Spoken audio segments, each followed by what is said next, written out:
Eleanor.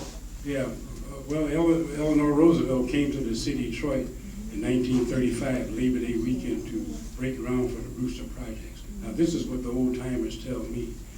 Most of those homes down there were frame homes, and there was a guy that had a tow truck, and they lined 3 homes up like a domino effect. And when Mrs. Roosevelt dropped her handkerchief, supposedly the truck moved forward, and these houses, all 3 of these houses, fell down.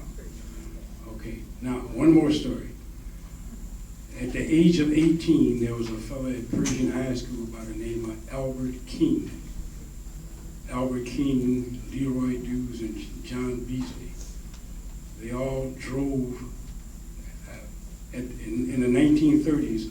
The high school high jumpers here in the city of Detroit were jumping as high or higher than the college students. Albert King went to the University of Northwestern University of Evanston, Illinois, and he qualified to go to Olympic trials at Palo Alto, California, Stanford University.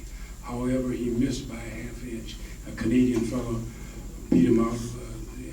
That particular year in the 1932 Olympic Games, a Canadian fellow was a high jump team. So in 1933, Albert King was the only track and field star from the state of Michigan to compete in the Chicago World's Fair. At that particular time, the track and field coach and cross-country coach at Pershing High School was Carl Lester Holmes, and his brother David Holmes was the track and field coach at Wayne State University.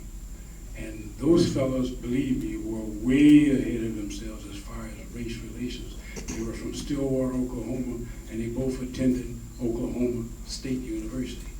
So when Mr. Holmes and his wife, Jean Pierce,